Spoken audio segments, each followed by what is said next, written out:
Vous aimez le cinéma? Bonsoir.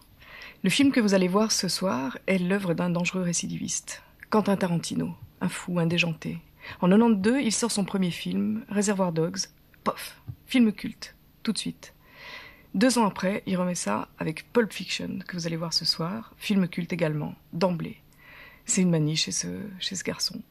Alors qu'est-ce qu'un film culte? Ça, c'est une bonne question. On pourrait dire un film culte, d'abord il faut une scène mythique, une scène culte. Là, on la tient, indéniablement. C'est la scène du twist entre John Travolta et Uma Thurman. Magnifique scène, trop courte, très beau twist. Vous avez dû voir ça au moment du lancement du film.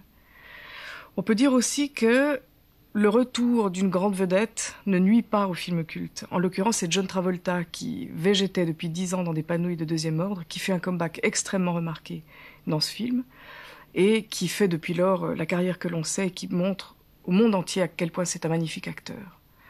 Vous pouvez aussi avoir une trouvaille ou un gimmick d'une répétition de mise en scène.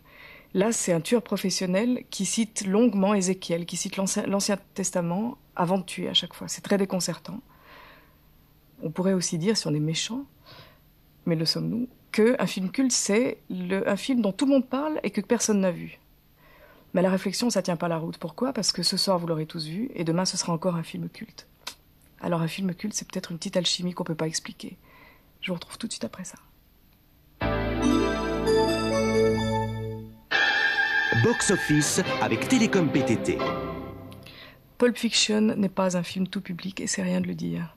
Vous avez dans ce film à peu près tout ce qui peut heurter des âmes sensibles. Vous avez de la violence verbale pour commencer, blasphème, injures, grossièreté, etc., etc. Vous avez ensuite de la violence physique, rien qui ne soit suggéré. C'est extrêmement visuel. Vous avez du sang sur les banquettes de voiture, ainsi que des morceaux de cervelle qui vont avec. Qu'est-ce qu'on a encore? On a de la drogue en gros plan, pas des drogues douces donc, et enfin un peu de sexe, assez peu, mais extrêmement explicite.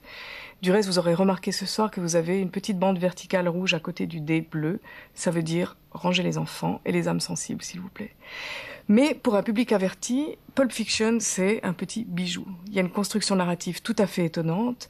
Il y a une vraie écriture cinématographique. C'est véritablement ce qu'on appelle un film d'auteur. Pour ce qui est de la construction narrative, c'est en forme d'escargot. Vous avez 3 histoires parallèles et qui jouent en même temps, et vous ne retombez sur vos pattes qu'à la fin du film. Et quand le mot fin apparaît, vous pourriez continuer l'histoire. Pour le décrire, je dirais que Pulp Fiction, c'est le film d'un sale gosse. D'un sale gosse extrêmement doué. Bonne soirée, bon film.